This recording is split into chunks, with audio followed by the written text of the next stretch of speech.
De la mise en place de l'immunité adaptative. Donc l'immunité adaptative fait suite à la mise en place de l'immunité innée. Dans un premier temps, nous avons vu que lors d'une réponse inflammatoire, les cellules dendritiques allaient pouvoir récupérer au niveau des cellules infectées ou sur les agents infectieux qu'elles allaient phagocyter des éléments moléculaires que l'on appelle des antigènes qu'elles présentent sur leur CMH. Ces antigènes sont des molécules qui sont caractéristiques de l'agent infectieux, caractéristiques du virus ou de la bactérie. Une fois récupéré cet antigène, qu'elles mettent sur leur molécule présentoire que l'on appelle le CMH, elles migrent dans les organes lymphoïdes pour activer l'immunité adaptative. La première cellule qui va être sollicitée dans cette mise en place de l'immunité adaptative, ce sont les lymphocytes TCD4. Donc dans le schéma que vous avez, on reprend la fin de l'immunité innée. On vous dit que sur le site de l'infection, donc, on avait soit des cellules infectées qui présentent des antigènes du pathogène sur le CMH, soit directement des agents infectieux libres circulants tels que les bactéries ou les virus. On retrouve ici notre cellule présentatrice d'antigènes, la cellule dendritique, avec sa molécule de CMH et l'antigène du pathogène. Elle a donc migré dans les organes lymphoïdes secondaires, les ganglions lymphatiques, la rate, les amygdales, le tissu intestinal. Ici, elle va chercher un lymphocyte TCD4 dont le récepteur membranaire, le récepteur TCD4, est capable de reconnaître spécifiquement l'antigène de ce pathogène. Il existe des millions et des millions de lymphocytes TCD4 dans les organes lymphoïdes. Ils ont tous un récepteur différent. L'objectif pour la cellule dendritique va être d'en trouver un qui possède un récepteur capable de reconnaître l'antigène du pathogène. Une fois qu'elle l'a trouvé, c'est l'étape de sélection clonale. Le lymphocyte TCD4 qui possède le récepteur adapté à l'antigène est sélectionné et activé. Il va ensuite entrer en amplification clonale, c'est-à-dire qu'il va se multiplier. On va ainsi obtenir toute une population de lymphocytes TCD4 identiques qui possèdent tous le récepteur spécifique de l'antigène. Ces lymphocytes TCD4 vont ensuite se différencier. Une fois différenciés, ils changent de nom. On les appelle lymphocytes T auxiliaires. Ces lymphocytes T auxiliaires sont alors capables de sécréter une molécule que l'on appelle l'interleukine 2, qui va avoir un rôle important dans l'activation et l'amplification clonale d'autres cellules de l'immunité adaptative. Alors, une fois ceci mis en place, pendant ce temps, toujours dans les organes lymphoïdes secondaires, dans les organes lymphoïdes, il y a une autre population de lymphocytes qu'on appelle les lymphocytes B. Ces lymphocytes B, ils sont situés dans les organes lymphoïdes secondaires également. Ils ont un récepteur particulier que l'on appelle l'anticorps ou immunoglobuline. Il est fixé dans leur membrane plasmique. Ces lymphocytes B ont leurs anticorps, leurs immunoglobulines, qui sont au contact de la lymphe. La lymphe, c'est un liquide du corps différent du sang, c'est le liquide qui baigne les organes.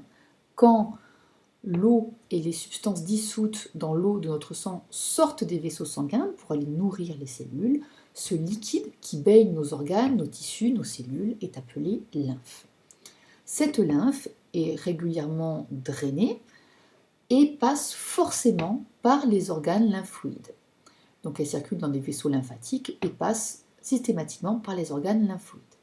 C'est-à-dire que si dans un tissu, il y a une infection, on va récupérer des antigènes du pathogène qui sont présents sur ce site de l'infection vont se retrouver dans la lymphe. Il va y avoir des petites molécules, des débris, des virus, des débris de bactéries, lors de la phagocytose, de leur destruction, qui vont se retrouver dans la lymphe. Et cette lymphe, chargée d'anticorps de l'agent infectieux, vont circuler dans les organes lymphoïdes.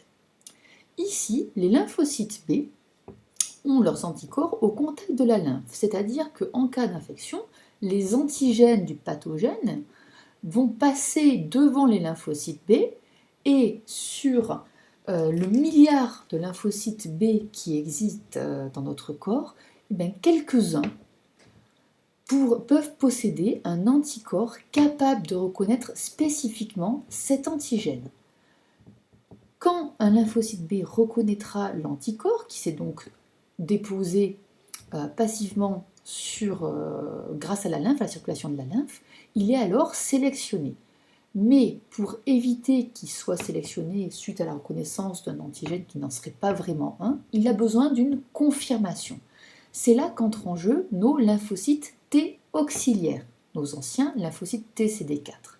Ils ont, eux, reconnu l'antigène, comme on l'a vu juste avant, je le remontre. Ils l'ont reconnu grâce à la cellule dendritique qui le leur a apporté. Ils se sont multipliés et différenciés en lymphocytes T auxiliaires. Et bien, ces lymphocytes T auxiliaires qui ont reconnu le même antigène que le lymphocyte B vont sécréter de l'interleukine 2 au lymphocyte B pour lui confirmer qu'il a bien reconnu le bon antigène. À ce moment-là, le lymphocyte B est sélectionné et il va pouvoir rentrer en amplification clonale grâce à l'interleukine 2. Il se multiplie. On obtient alors toute une population de lymphocytes B qui possèdent tous l'anticorps capable de reconnaître l'antigène de notre agent infectieux, de notre pathogène. Ils vont ensuite se différencier. Et quand ils se différencient, qu'ils deviennent actifs, ils changent de nom. Et cette fois-ci, on va les appeler plasmocytes. La particularité de ces plasmocytes, c'est qu'ils sont capables de sécréter leurs anticorps. Les anticorps ne sont plus fixés dans la membrane, ils sont libérés par la cellule. Les anticorps vont avoir un rôle direct dans la destruction et la neutralisation du pathogène, de notre agent infectieux. Nous verrons plus tard dans le cours comment ils agissent sur le site de l'infection.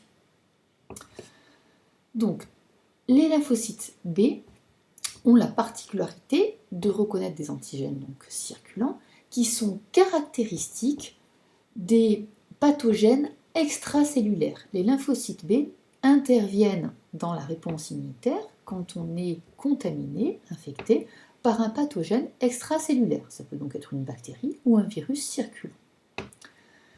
Quand nous sommes contaminés par des pathogènes intracellulaires, il faut faire appel à nouveau aux lymphocytes TCD4 qui deviennent des lymphocytes auxiliaires, mais aussi également aux lymphocytes B, puisque les virus circulent d'une cellule à l'autre.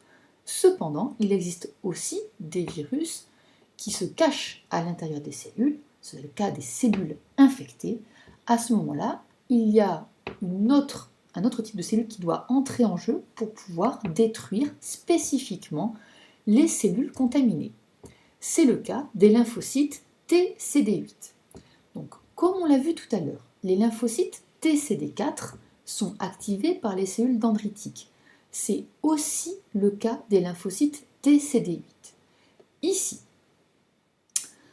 nous avons une cellule dendritique qui présente l'antigène du pathogène sur le CMH, elle l'a récupéré sur le site de l'infection, et de la même façon qu'elle l'a fait pour les lymphocytes TCD4, elle va venir le faire pour les lymphocytes TCD8. Le lymphocyte TCD8, il y en a donc à nouveau des millions et des millions, et parmi eux, il y en a quelques-uns qui vont avoir, grâce au hasard, un récepteur capable de reconnaître l'antigène du pathogène intracellulaire, du virus qui a infecté une cellule. En fait, notre cellule dendritique ressemble à une cellule infectée puisqu'elle présente l'antigène du pathogène sur son CMH. C'est ce qui va permettre au lymphocyte TCD8 de reconnaître à quoi peut ressembler une cellule infectée sur le site de l'infection. Une fois ce lymphocyte TCD8 identifié avec le bon récepteur, celui qui est capable de reconnaître l'antigène d'une cellule infectée, il a besoin de confirmer cette sélection, de confirmer cette reconnaissance.